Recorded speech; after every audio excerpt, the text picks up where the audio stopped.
গল্পের নাম মায়াপুরীর আলো। মায়াপুরীর আলো গঙ্গা ও জলঙ্গির মিলনস্থলে যে গ্রামটির অবস্থান তার নাম মায়াপুর। ভোরবেলা কুয়াশা মিশে থাকে নদীর বুক জুড়ে, দূরে সাদা মন্দির শিখর ভেসে ওঠে, আর আকাশ জুড়ে ধ্বনিত হয় হরে কৃষ্ণ হরে রাম। মায়াপুরের ইতিহাস শুরু হয়েছিল প্রায় ৫০০ বছর আগে।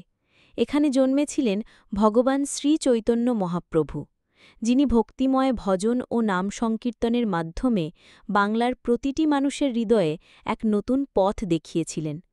তখনকার দিনে মানুষ জাতপাত আর কুসংস্কারের বেড়াজালে জড়িয়েছিল, কিন্তু চৈতন্যদেব তাদের শেখালেন ভক্তি মানে প্রেম, আর প্রেম মানে ভেদভেদ ভুলে এক হয়ে যাওয়া। তার জন্মের পর থেকেই মায়াপুর যেন এক আধ্যাত্মিক আলয়ের মতো হয়ে ওঠে। এখানে এসে ভক্তরা গঙ্গাজল ছুঁয়ে আজও সেই দীক্ষার শক্তি অনুভব করে। বর্তমান মায়াপুরেও সেই ভক্তিমূলক আবহ মিশে আছে।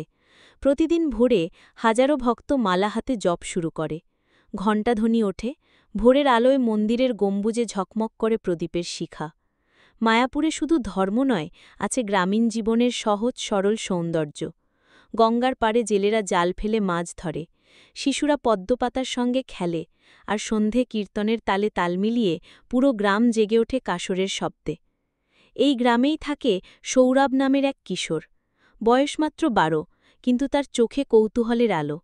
অন্য ছেলেরা খেলায় মত্ত থাকলেও সৌরভের ভীষণ টান থাকে কীর্তন আর মন্দির দর্শনে। সে স্বপ্ন দেখে একদিন সে পুরো পৃথিবীকে মায়াপুরের মতো শান্ত আর প্রেম মুখর করে তুলবে।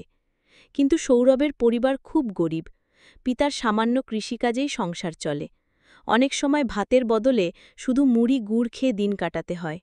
তারপরও সৌরভ মন ভরিয়ে প্রাণ ভরে মন্দিরেই সময় কাটায়। একদিন পূর্ণিমার রাতে গঙ্গার ঘাটে বসে সৌরভ কীর্তনের সুর শুনতে শুনতে হঠাৎ তন্দ্রাচ্ছন্ন হয়ে পড়ল। তখনই যেন সে স্বপ্ন দেখল। সাদা পোশাক, জপমালা, দীপ্ত মুখমণ্ডল নিয়ে এক স্নিগ্ধ পুরুষ তার সামনে এসে দাঁড়ালেন। তিনি কানে কানে বললেন, সত্যের আলো কখনো অন্ধকারে মুছে যায় না।